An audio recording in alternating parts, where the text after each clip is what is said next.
welcome to the BoshNRoll channel. If you want to support my daily Eternal Magic offerings while getting amazing perks like the BoshNRoll Discord community, have me play your deck on the channel, or listen sideboard guides before tournaments, check out the Patreon or YouTube membership program. This channel is possible because of these amazing sponsors. Check them out, all their links are in the video description. As always, thanks for being here. Let's go play some Magic. Welcome back to the BoshNRoll channel. Today I'm playing Legacy, and at the request of Patreon subscriber Joyami, I am playing whatever I want, and what I want to do is play the list that won Eternal Weekend North America in the hands of Tom Basketball. This is Mystic Forge Combo. Mystic Forge Combo also won Eternal Weekend US last year. Back then it had Vexing Bauble. I released a video after that tournament with that list, and then I released this deck when Ugin, Eye of the Storms, was first printed. Seemed like a pretty big upgrade to the deck, or at least a tool in the toolbox. And since then, they've also printed Tezzeret Cruel Captain. And this deck, despite eating a ban, despite some metagame ups and downs, came back in force. We called it on the Eternal Glory podcast as one of the decks that's likely to win the tournament, and boy did it. I'll be releasing this video in early November. On November 10th, there's going to be a ban list update. And I think this is a deck that could be in those crosshairs. I like releasing decks that I think are going to get banned right around the ban window because, one, we can look at it a couple days later with the fresh eyes of, yeah, that was out of line. And it can stand as a historical artifact if anyone finds this video 10 years from now and they're like, wow, that's a thing you could do. For me personally, I think Legacy is due for a big shakeup. We've been getting no changes or one small change for the last year and a half of updates, really, maybe even 2 years of updates, when I think the format could stand a change by 4 to 6 cards. And the One Ring is a card that I think has been getting away with hiding behind Modern Horizons 3 BS for quite some time. This card is propping up a lot of strategies, including this one, in a way that I don't think is particularly fun or interesting or rewarding to play Magic with. I think we were starting to get to that point with the One Ring right before Modern Horizons 3 came out. The One Ring was around a year before Modern Horizons 3. Lord of the Rings was the summer set 1 year, and then MH3 was the summer set the next year. And after a year of this thing, we were all kind of like, this is probably over the line. But then we got Psychic Frog, Sewing Mycospawn, Tamiyo, all this other shit to mix it up and distract us from the fact that the One Ring is still here, still causing problems. As part of my November 10th ban series lead up, I hope this is the last time I play the One Ring in Legacy on this channel.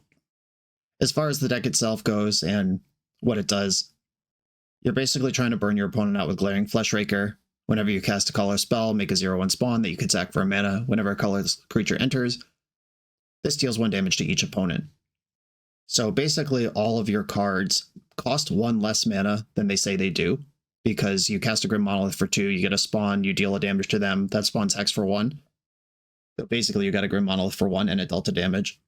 Things like Lotus Petal, of course, make mana while dealing damage. And the various engines in the deck, the One Ring shreds through the deck, giving you more things to cast a Fleshraker. Those things either wash out or net mana over time, and then you just keep casting your deck. The real crazy innovation of this deck is that Manifold Key untaps Grim Monolith.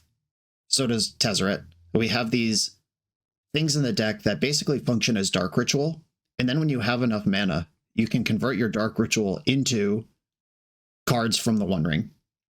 You can untap Grim Monolith till you're ready, and then you could start untapping the One Ring to use all that mana that you just untapped a bunch of Grim Monoliths for.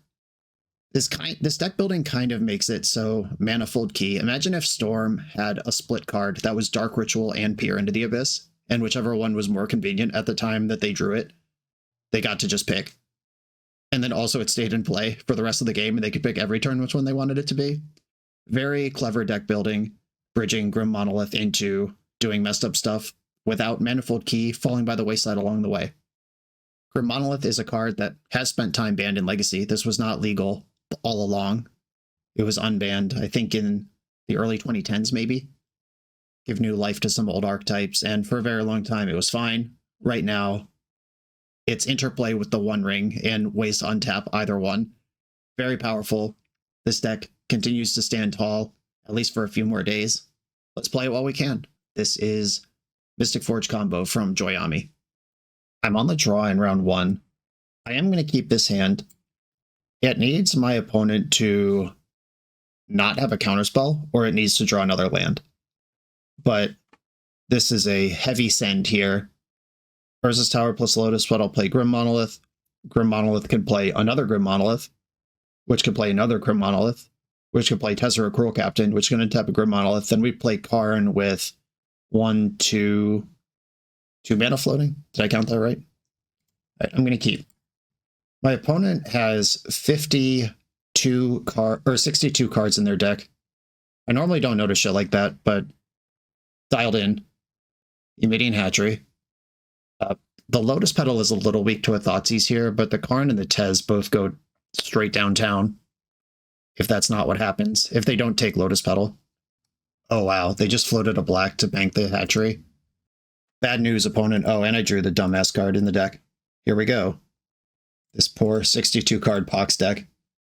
Funny enough, this is an actual matchup that happened in the top 8 of Eternal Weekend this year. Pox versus Forge, and Forge did not win it. Let me tell you. I watched that match happen IRL, and it was pretty dope. Okay, the Tesseret is free money. I'll get that in.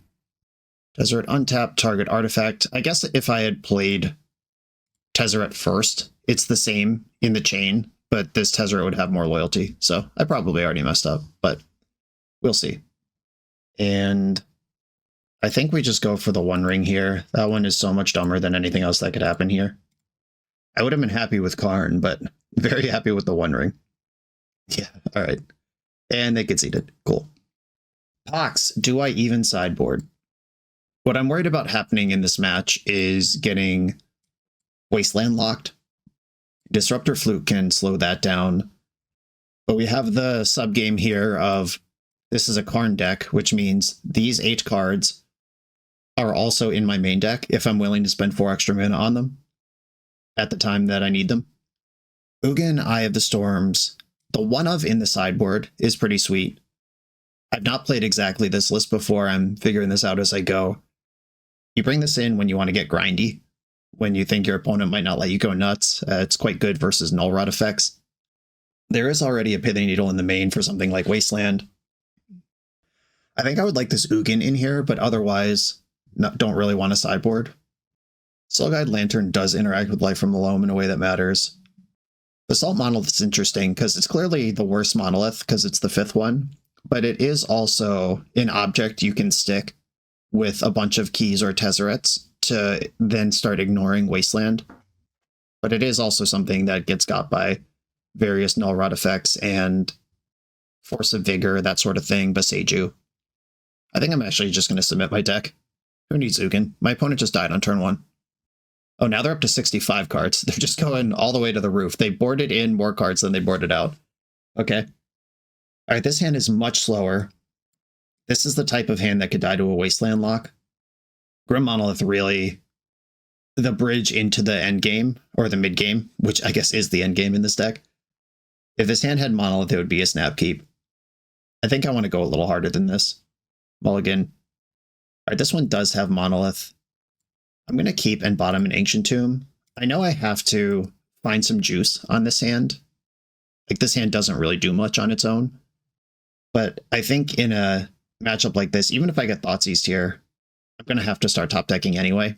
Like, if I go to 5 to find mana and something to do, then I get Thoughtseized. Okay, they really like this bank a thing past the turn open. I'm going to play Monolith. And I could sandbag Lotus Petal to make Force of Vigor less appealing. That also is better with Glaring Fleshraker, but I could Kozilek's Command for 2 if I need to do something here. Like, if they Thoughtseize me, I could Kozilek's Command for a little more. I think I'm going to have to just live with Kozilek's Command for 1. 2 mana, Null Rod. Heard of that one? Okay, I am going to draw a card and make a spawn. Lotus Petal to the bottom. Yeah, naturally, with Null Rod involved, I would have liked to cycle off that Lotus Petal. That is the out to Null Rod in my main deck. However, It does not currently... It's not currently castable. I need a planar nexus to turn this one on. All right, I'm going to pass.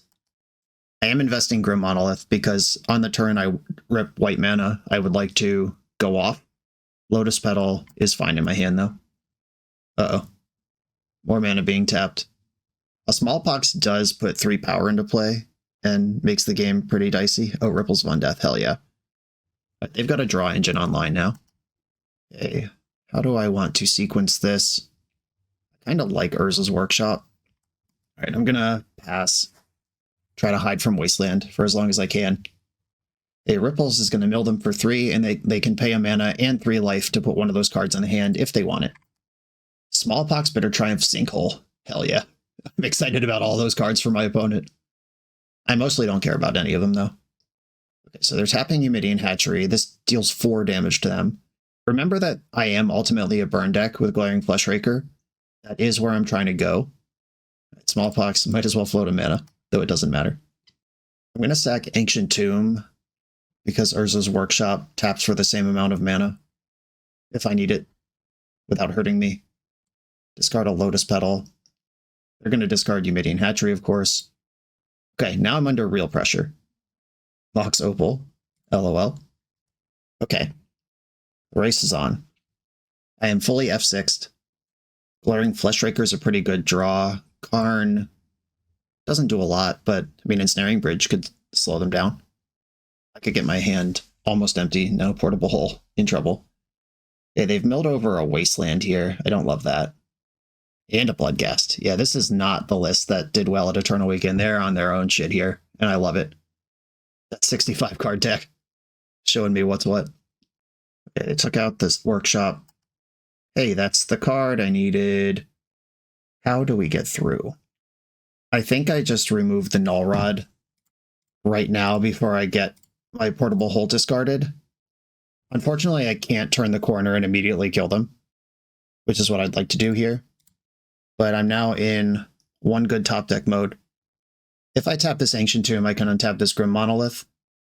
It puts me to 9, which means Bloodghast has haste, but it's in play already. I need a big rip, and I need them to have nothing anyway, so there we go. Untap Grim Monolith, pass. I haven't actually seen a green card yet. This might be Mono Black Box with the Sinkhole, the Ripples. Green Pox doesn't need those cards to do what it needs to do. If they are Black Pox, Mono Black Pox, they're going to struggle a lot harder to remove a Portable Hole. Oh no. So they milled another Null Rod with Ripples, but do they have the mana? Because they've missed their last couple land drops.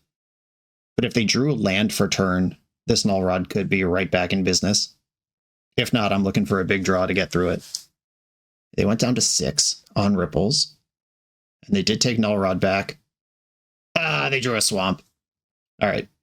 We are probably dead then. I stood my ground. I did what I could. Soul Guide Lantern. Yeah, way too late for that to matter. Okay, sweet. Good game. Now I got one on the play. Confirmed Null Rods are their interaction. I can bring in my other Portable Hole, or I could leave it there for Karn to find. If they are not Loampox, I care way less about Soul Guide Lantern. I think I'd rather just have more answers to Portable Hole. If I have Karn, I can do other stuff. Like Tezzeret can also get Portable Hole. So this is like having 5 Portable Holes in the main deck versus 8, but 4 of them cost 5 mana. Does that make sense? It is only Planar Nexus that casts this, that casts Portable Hole. All my other white sources are, in fact, artifacts. I think I'm going to try it like this. And hopefully my hand is just busted and it doesn't matter. Okay, this is slow, but it's pretty good. All right, I am going to keep. I'm going to go Urza's Saga Expedition map here. And that's pretty bad against Force of Vigor, but like I just said, I don't think they actually have that card in their deck. This hand is pretty resilient to discard and resilient to Wasteland. I could even just settle into Saga Gaming if they have a super reactive hand. This hand beats Null Rod pretty well. If they just go like Dark Ritual Null Rod, my hand just plays through that. All right, pass. There are, of course, more exciting hands than that one in the range of the deck, but having the slow hand, the steady hand, where I don't just get cooked by a Null Rod, feels good. Okay, Eumidian Hatchery, turn 1 again. Do they have a spell this time, or are they still just banking? Yeah, still just banking. All right. I think here I want to play Ancient Tomb and pass. As exciting as Glaring Fleshraker is to have in play, I can navigate a Smallpox here. So I'm going to try to. They're also playing Sinkhole. They might just like Sinkhole my Ancient Tomb, and then Saga dies on my turn. But I think that's okay. I'll have a 3/3 in play, a mana floating, plus whatever I tutor for.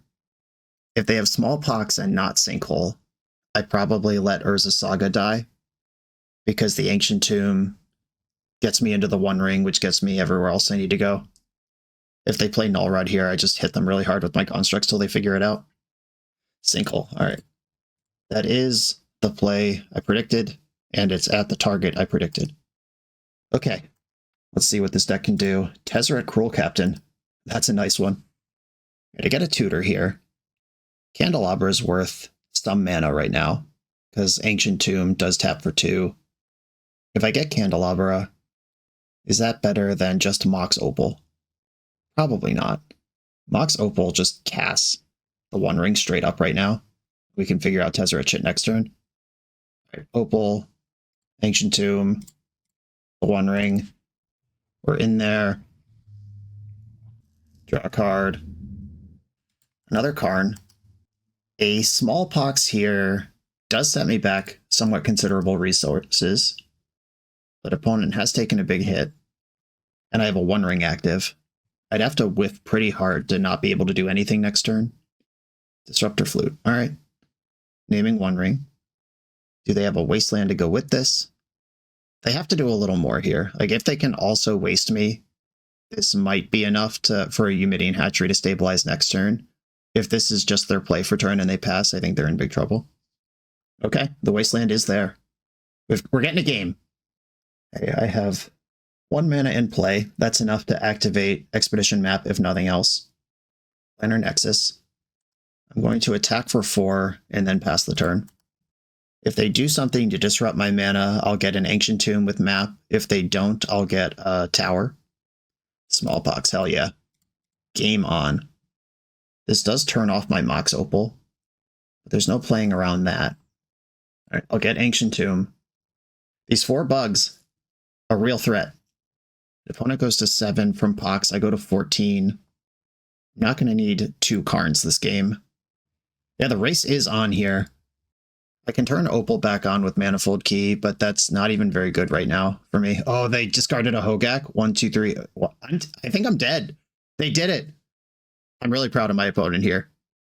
I'm always rooting for Pox versus almost any deck. The 65. I should put 65 cards in all my decks too, and then just draw the good ones. That hadn't occurred to me before. This is 8, 9, 10, 11, 12, and I'm going to take 2 from the ring. This is exactly lethal if I don't do something really important right now. That one is not bad. Okay. Ancient Tomb, Lotus Petal. This Petal turns on Opal. It's a big deal. Hogak does have Trample. What can I do here? I'm too far away from Karn. Tez could get Portable Hole and then exile the Flute, but they have too much damage on board for that. I've already made my land per turn. I'm going to be at 11 when I cast any spell here. I think Tez for Hole, try to draw out of this, is my best hit, but even that, it's pretty slim. I've used 1 Lotus Petal and the Opal already. I only have 5 initial mana sources from 0 in the deck. Wow, this Hogak actually is going to win them the game. That's awesome. Do I have any 1-drops that make that not happen? Nope. I guess we will take a ride with Tezzeret. I'll get Portable Hole. I don't think this is going to be good enough, but we gotta try. Draw some cards, and dead. 8, 9, 10, 11, 12. GG. I guess I can give them the opportunity to attack Tezzeret. Maybe just do this wrong. Even if they attack Tezzeret for 2 and me for 10, I still lose to the ring. Yeah, they used every piece of that 7-card hand to get here. The denying me the correct amount of mana with the Sinkhole, Yeah, they're just going face. Cool. Yeah, denying me the correct amount of mana with the Sinkhole, the Smallpox taking the pressure off, and the continued mana denial. Having the Disruptor Flute so I don't just bury them with the ring, and Hogak discarded for free from the hand off Smallpox to triple their clock. Awesome. Awesome Pox Gaming. On to the next round. The BoshNRoll channel is brought to you by Tales of Adventure. TOAMagic.com has almost 100,000 unique cards in stock. They offer free track shipping on every order, plus next day or 2-day options when you have an event coming up fast. They offer on-site pickup at major Magic events throughout the US, so you're never scrambling before your tournament. Stop by their booth to buy, sell, or trade at upcoming regional championships, Magic Con, Spotlight Series, and more. I love their selection of individually scanned high-end cards that show you exactly what you're buying. And the best part is saving 5% on every order with promo code BOSH. From Ancestral Recall to Zombie Master, get what you need quickly and in one place at TOAMagic.com. Eternal lives here. I'm on the draw in round 2 with 2 of everything important except for the second mana to cast the second Grim Monolith. If they're any non-blue deck, I like this hand. If I draw any land, I like this hand. I'm in. Opponent's on a Malta 6. A mountain. Okay. That's probably good news. This might be Painter with a slow start or Stompy with a slow start. Whoever it is. Unless they're a deck with basic mountain and Force of Will in it, they're in trouble. Monolith. Key. Different monolith. Different key. Untap monolith. Untap monolith. This is Karn with 2 floating. That's enough for liquid metal coating, which can turn off their mountain for their next turn. Unless there's something better. I'll take a look. Yeah, blind Disruptor Flute. Doesn't sound right. Yeah, I'm just going to grab coating and hope that they do not cast a spell this game. If they have Lightning Bolt to kill Karn, this actually doesn't do anything. But we'll find out together. Hey, upkeep. Coat the mountain. By getting into the upkeep, I'm now confident they don't have Lightning Bolt. Oh, this mountain doesn't tap for mana as long as Karn's in play. And then next turn I can just blow the mountain up completely. Fury, okay. Well, they are Red Stompy with a slow hand, and they do have a way out of the Karn. Okay, that'll do. This is still an artifact, but now it works. Ancient Tomb. Yeah, Karn is pretty solid versus Red Stompy just as Karn, because they're a one-ring Chrome Mox, Chalice of the Void deck. A Magus of the Moon. Oh no, not another Karn. Untap Monolith. 3 in the pool. Untap Monolith. Yeah, this deck's hit rate is so high these days with the way that it's constructed that I just don't even feel bad about this. And I'm going to blow up their mountain now, because this Karn comes in ready to activate. Mountain becomes a 0/0 artifact creature, and 0/0s are placed in the graveyard as a state-based action when they exist. Or 0 toughness creatures. Okay, can they keep pushing? I kind of like their Magus of the Moon. It's slowing down their big mana, and Karn can outpace it. Cool. Is this an Ugin matchup? Is this a Dismember matchup? Dismember feels like it's more for collector oofs, or Nadu, like things that could go faster than you, than really for Magus of the Moons. They might have their own Karns. Very little I can do about that. I won game 1, which is the best thing I can do in this matchup. Soul Guide Lantern doesn't do anything. That one can go. Do I want something reactive like Dismember, or something reactive but much slower and a standalone win con like Ugin? I'm going to go with Ugin. I like that guy. Cooks the shit out of a Blood Moon. Okay, on the draw against Red Stompy, I have double Monolith, no way to untap them. So this is 3, 4, 5 mana available to me on turn 1. I'm going to keep. If I get Blood Mooned, I have 4 mana on turn 1 instead of 5, because Ancient Tomb is slowed down, but everything else works the same. There is not a key in the sideboard. Like, Karn can't set up a Grim Monolith engine. Well, Paradox Engine's there. If I want to be on the Mega Slow, but then draw my deck when it happens. There's a Mystic Forge if I want to just convert Karn into medium-term card advantage. We'll see what they lead on. I don't think these decks can afford to play Null Rod. Sometimes they have their own Karn, sometimes they don't. But if they go like Ancient Tomb Null Rod in their deck full of Chrome Moxes and One Rings, I guess that's a strat. Okay, they mulled to 5. Simian Spirit Guide. Change their mind. Oh, that's the upkeep. That's why. Okay. All right. In the main phase, where Simian Spirit Guide's more likely to be helpful. Exile Spirit Guide. And Chalice on 1 stops some of the stuff in my deck. Okay, sure. That's going to be rough. I'm going to cast Karn and plus on Chalice of the Void, and it will die. I think I would rather have Lotus Petal continue to exist than get Urza Saga going, because I could play Saga Lotus Petal and do the same thing this turn.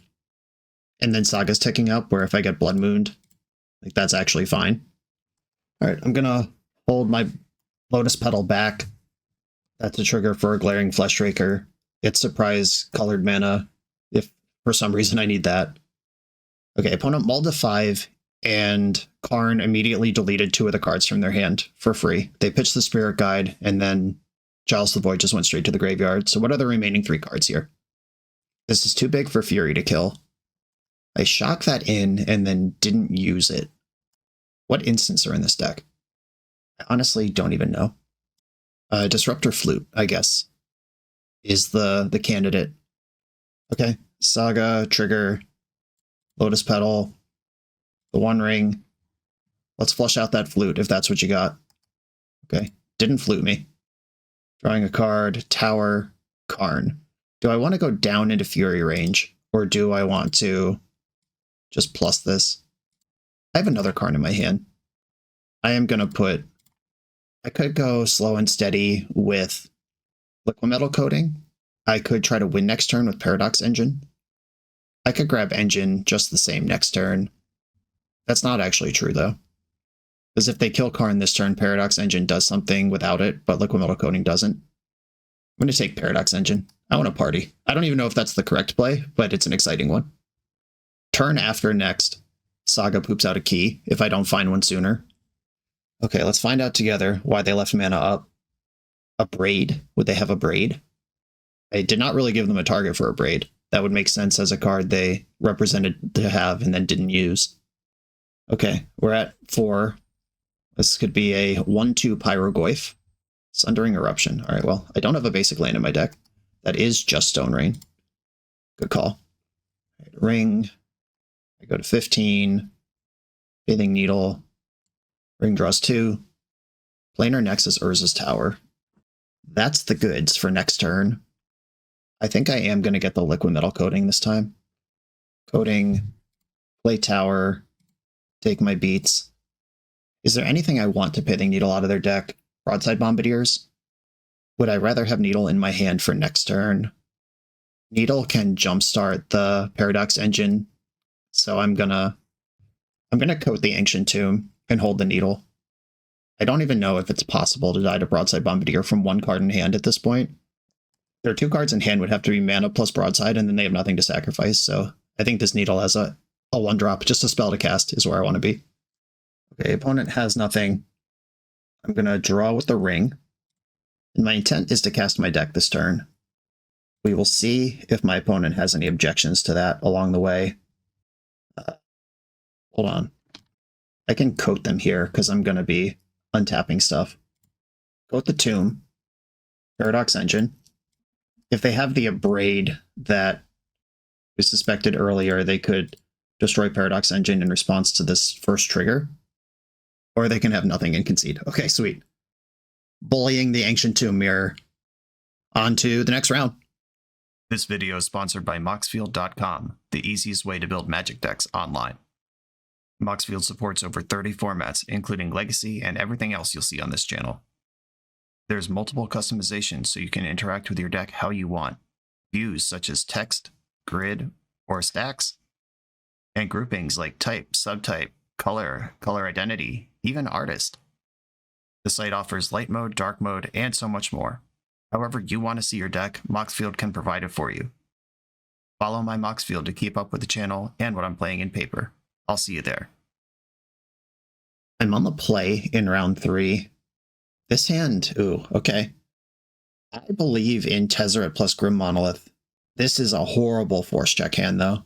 The last few hands I've had are like, there's a second send if it resolves and whatever. All right, I'm going to keep this in the spirit of being a Forge player psycho.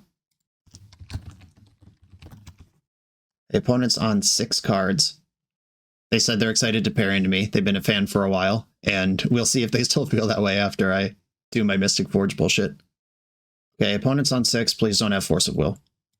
This is the request I have of you right now.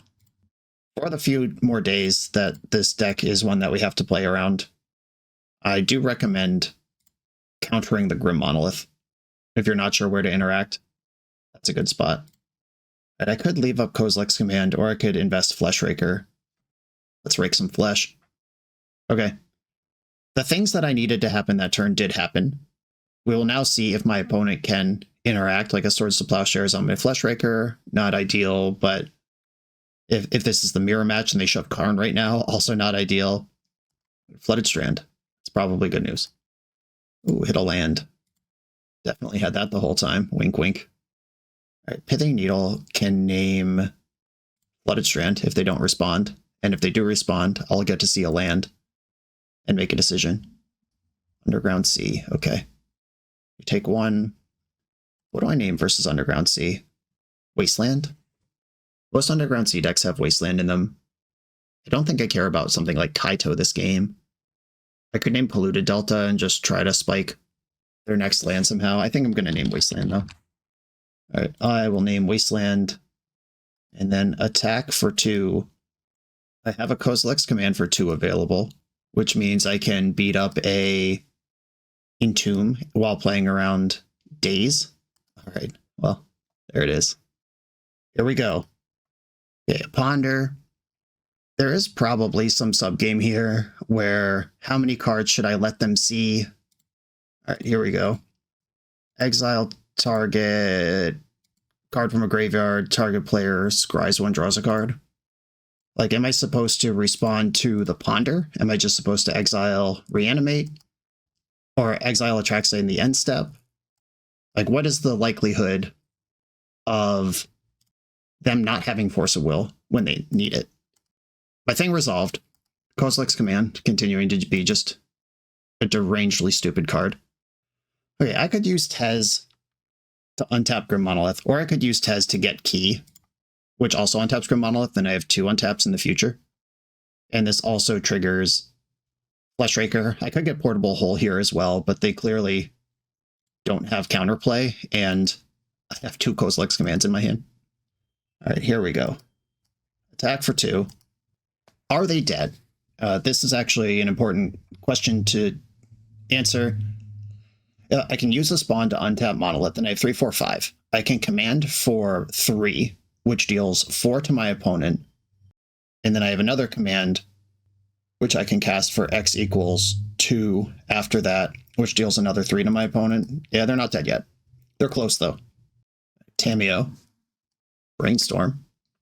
Yeah, Tamiyo is another card that I think should go on November 10th. And here they are, meeting in combat. And this is one of the reasons Mystic Forge has remained competitive. It's because it's one of the few decks that can outmuscle a Tamiyo and just kick it to the curb. Smell you later, little lady. You're too late and you don't matter. They tried to Wasteland me, but it's off. They played this Wasteland, floated a colorless, untapped it, and then passed the turn. That was them trying to waste me, for sure. Okay, Urza's Tower. Urza's Workshop now taps for 2. Tez getting a Key is another netted mana. Okay, I can attack them for 1. Tez deletes here. I think that's fine. All right, I will go find a Key. I'm just trying to deal the last damage. Key, trigger, you're at 10. Attack you to 9. And now are they dead? This is 2, 5, 6, 7, 8, 9, 10, 11, 12 mana. Yes, they are dead. Basically at will here. I can do this at any time.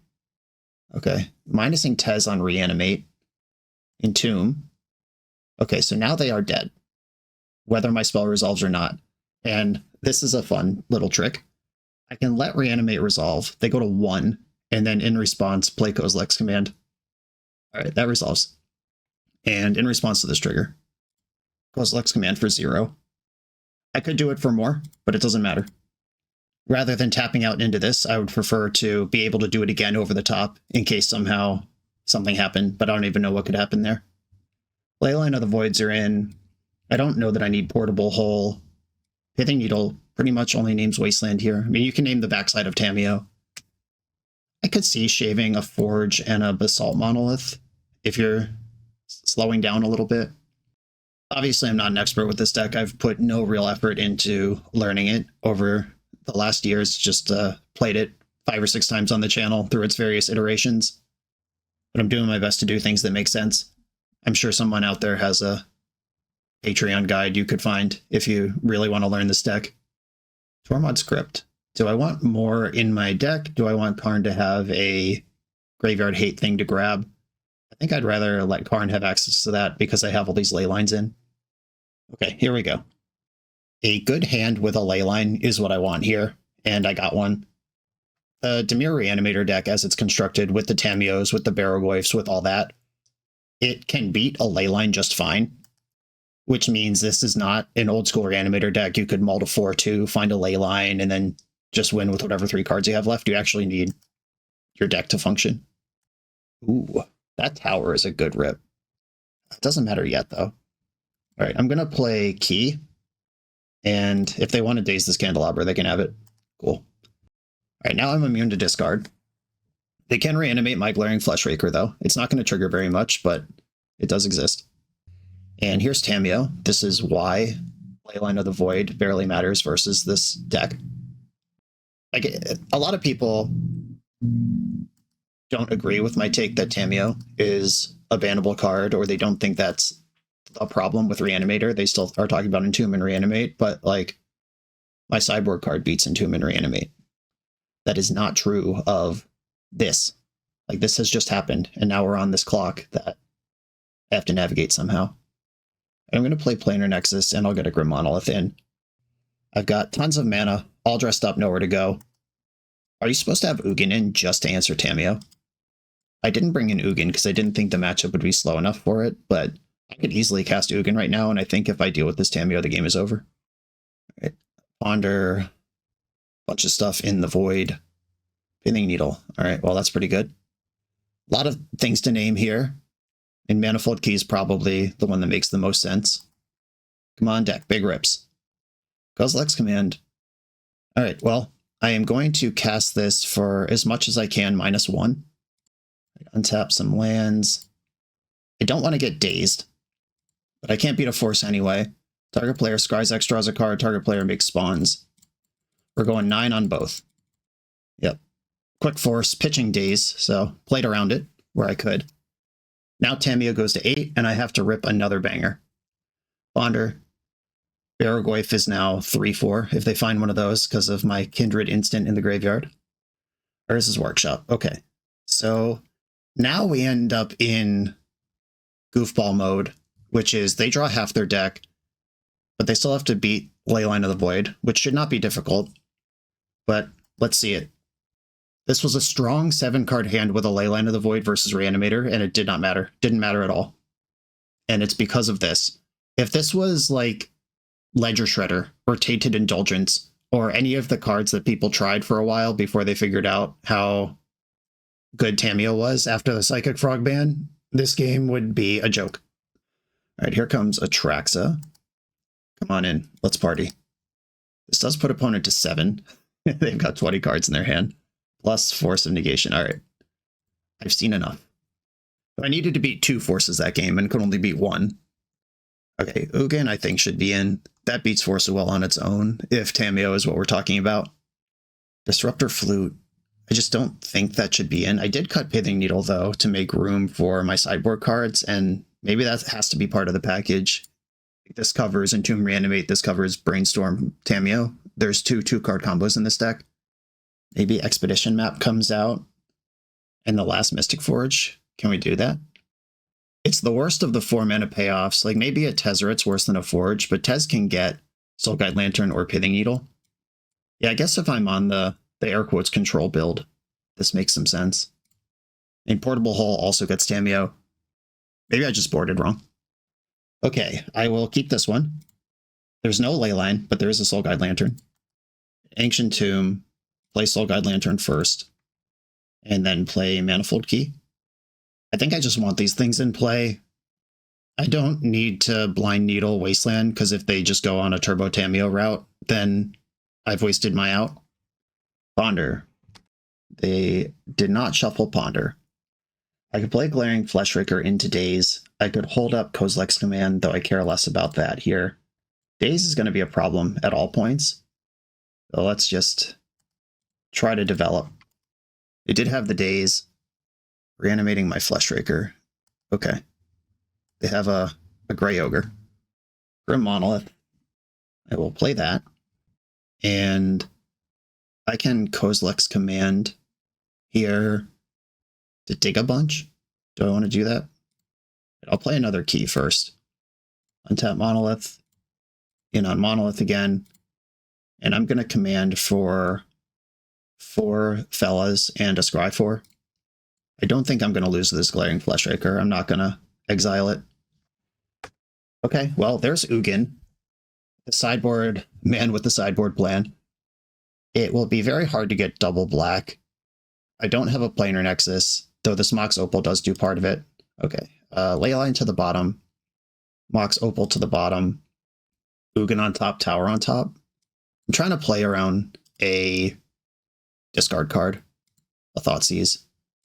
Do I Needle Wasteland here? I think I do. I think Needle naming Wasteland. I'll just make this game about one thing. I can delete Tameo now, even with, even if it flips right away. Even if they counter Ugin. I'm not very good against Null Rod right now, though. I have 1, 2, 3, 4, 5. Oh no, I am still fine against Null Rod. I can still cast Ugin. I'm just going to take 2 in combat here. I don't think anything is worth the mana. Okay, go to my turn.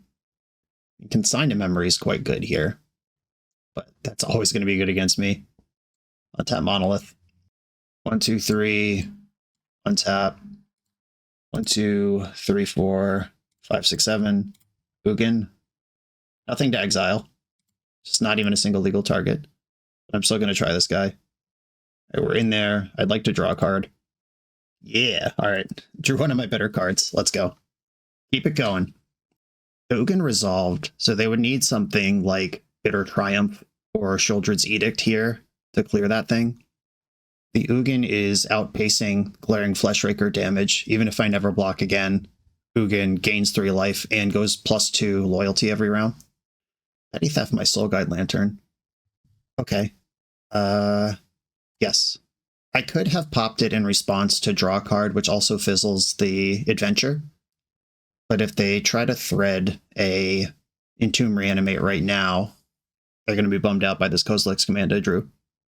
It looks like they don't have it, and they were just trying to punch a hole and then miracle it, and they did not miracle it. All right, yeah, I just cast stuff that was bigger than what they were doing with mild Graveyard Hate, and we made it through. Ugin from the sideboard, let's go. On to the next round. The BoshNRoll channel is proudly partnered with the Resleevables.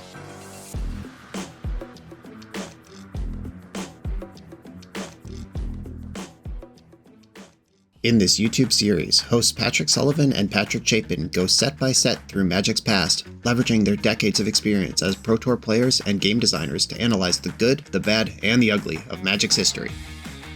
Each episode is a deep dive into the facts, mechanics, cycles, trivia, decks of the time, and historical context of the set. The hosts dig into notable cards of the era and their lasting impact today. Each set gets an award show where the hosts pick their favorite cards for categories such as Best, Worst, and Weirdest.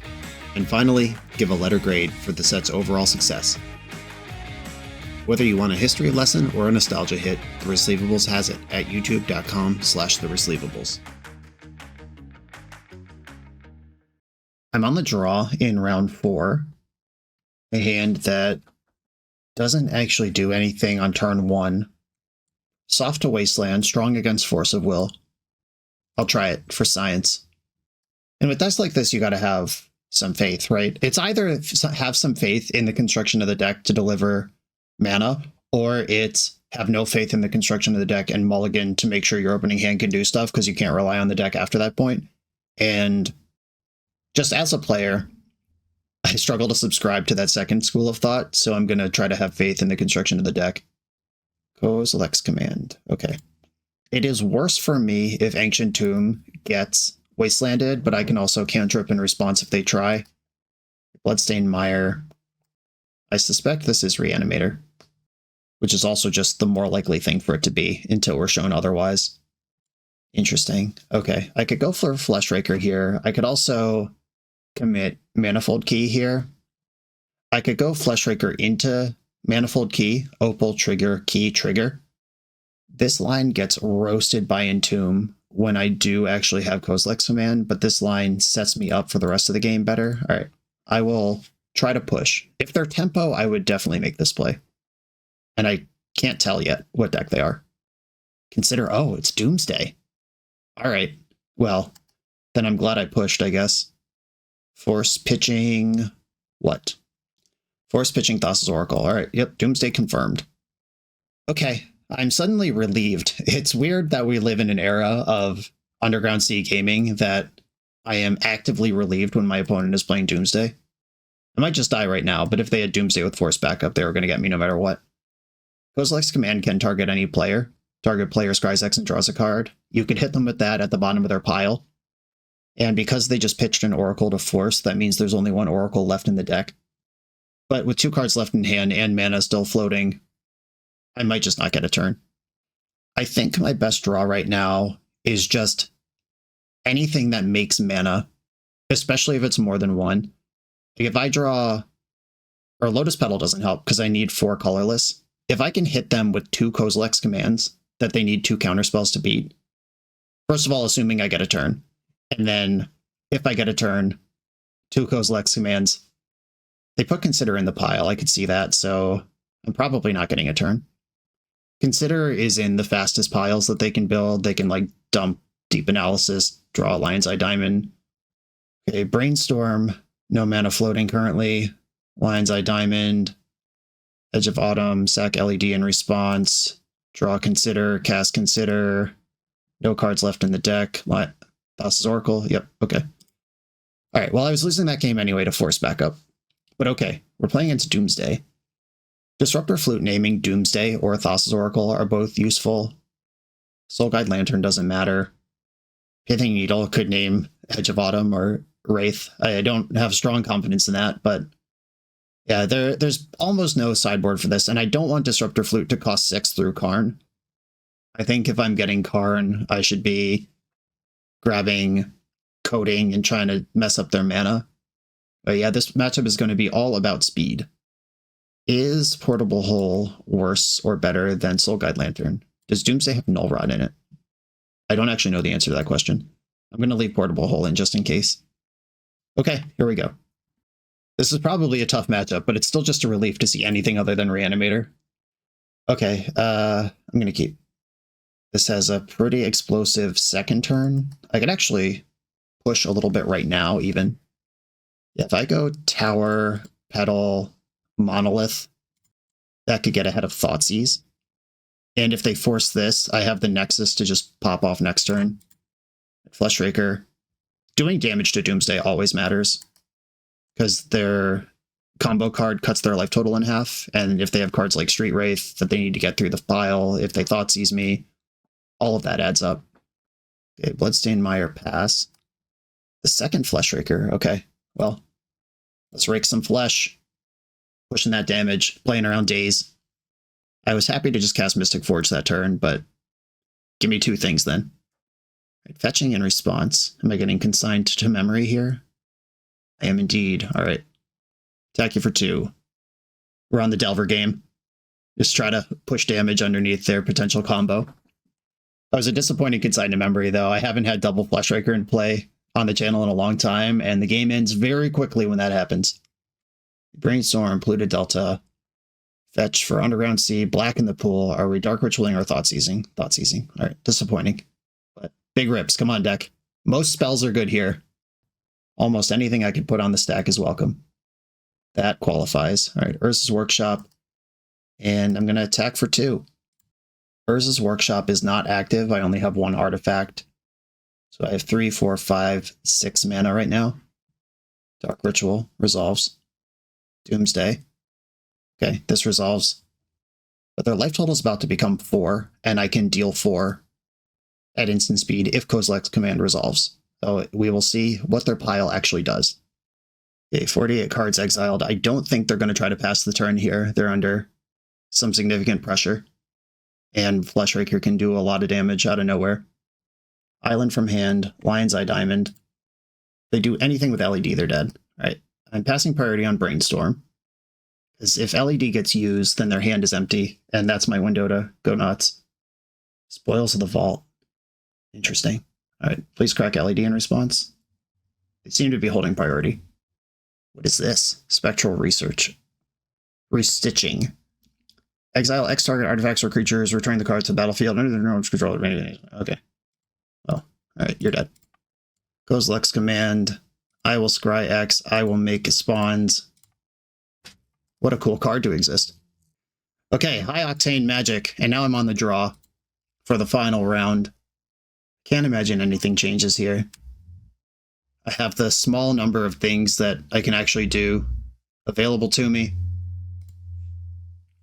It's about speed and having the correct cards when I need them. Oh, this looks pretty mid. This is bad against Thoughtseize, bad against Daze. I don't even know if Portable Hole has a target in the entire matchup. I just wasn't sure, so I left it in. Opponent kept 7. With Ancient Tomb, I keep this hand, but I think I'm going to mulligan it. It's just going too slow. All right, well, there's Ancient Tomb. I'm going to keep and bottom one of the sagas. A land go. This is representing Consigned to Memory, potentially. Ooh, all right, big draw, big draw. Tower, key. If I get all in turn 2'd, I could have played around it by leaving up Ancient Tomb to make them draw 1 card in instant speed, but I think that's such a rare play. And every situation other than exactly that one, this is a better setup. Okay, land pass. I could play Urza Saga here and get something going in the background, kind of make them do something. I could put Tezzeret on the stack here, who doesn't really do anything. I could also just hold up 4 mana and pass the turn. I'm going to play Saga and pass. I could still Kozilek's Command for 1, if that's where we end up, but putting them under pressure so they can't just sculpt a perfect hand and perfect pile that beats everything feels important right now. Just a value consider. Dumped Lion's Eye Diamond. Yeah, Consider and Lion's Eye Diamond are cards that you don't actually want to draw. You just want them to be in Doomsday piles when you get there. Fuck off. All right, well, they have it with the mana. Like, if they have to tap out for Doomsday, even, the piles are so much harder to build, but getting to Dark Ritual into it with 2 mana floating, it's hard to imagine 4 cards in hand that don't just kill me here. Though nobody who registers Mystic Forge combo is allowed to be upset when Doomsday goes off over their head. Or any combo deck, for that matter. We have signed up for basically the same experience, except they have Force of Will and I don't. Okay, they didn't put the Consider or the LED in the pile. That probably means they just don't need them. Petal from hand. I'm not going to bother to do a Force of Will count. It's just like, you know, this is going to work or it's not. They're going to go for it. They're going to have a handful of cards. They could even Thassa's Oracle right now. Yeah, and I can't even deal with that. All right, GG. Tough matchup, but refreshing not to play against Reanimator. On to the final round. We're a few rounds into the video. If you're still here and having fun, remember to hit that subscribe button. And if you want to play what I'm playing, use code BOSH for 5% off your order at toamagic.com. Eternal lives here. I'm on the play in the final round. Positive record on the line. I have trillions of mana and nothing to do with it. I could just Saga game here. That sounds like a waste of this deck, but if I were a more experienced pilot of this deck, I would know, is Saga gaming part of the range of the deck that we lean into as a strength of the deck, or is that a backup plan? We talk about that during Cyborg games. In game 1 we just want to send. I think I'm going to keep this. Experts, go ahead, tell me that you should mulligan this hand. I believe you. 100% believe you. I just like a hand like this in any fair matchup. And if it is unfair, there are types of unfair that get stopped by Pithing Needle and Soul Guide Lantern, where Needle's in my hand and Lantern comes out of the Saga relatively quickly. This open also kind of looks like lands. This Saga Expedition map. My opponent didn't even pretend to have anything represented there. Oh god, is this the mirror? No, okay, it's Chalice. Deal, deal, deal, deal. Okay, some Ancient Tomb matchup. It is Ancient Tomb, Mox Opal. Can't play this Pithing Needle, even though I could have the mana to do it. I have a Saga on 2, which means they'd be a Maniac to jam Blood Moon. Okay. It is White Stompy, some sort of initiative, something or other, perhaps. Okay. Archon of Emeria. That's pretty good against some stuff I'm doing. The One Ring. I'm going to want that eventually. But right now I just want to punch their head. I think here it is Manifold Key. That's just a good card to have. It is good in my deck. It can make my creatures unblockable. Let's see if we can get over the line here. City of Traders. Okay, so they have enough mana to introduce the initiative here. They can't hard cast a Solitude because they don't have double white. They do now. And I can do some dumb shit like play the One Ring, get protection for the turn, and tempo through them. Right, leaving back 2 creatures. They could have attacked there and decided to block instead. I can make my creatures unblockable. Can I do that with enough mana left to do everything else I want to do? What if I just attack with both creatures, let them have the initiative for a turn, and then One Ring their ass? I guess I should One Ring pre-combat, though. That makes these things hit harder. Makes Ancient Tomb a worse card. Okay, Planar Nexus, 1, 2, 3, 4, One Ring. Here's my spell per turn. Attack for 12. Block plus Pitch Solitude is the thing that could happen here. Or they can just go to 3, I get the initiative. They can't take it back in combat, so they have to play another initiative creature for that to matter. I don't need to be... Oh, Archon just died. I should have tapped the One Ring. I was about to say I can't play any spells, but I can, actually. And I have protection. I can tap this Ancient Doom without taking damage. Yeah, I lost track of one of the pieces there. Luckily, it didn't matter. Okay, the white initiative, Boros initiative. We did see a mountain as well. I think I like Ugin here, just some big dumbass to do something with if I'm locked and can't combo off the way I like. Soulguide Lantern doesn't matter. Portable Hole, this deck might have Void Mirrors or things like that. Null Rods. Dismember. If Dismember's not for a matchup like this, I don't know what it is for. I think Pithing Needle should come out. I think I should leave a hole in the sideboard for Karn. Needle, Soulguide Lantern, and it might just be Basalt Monolith.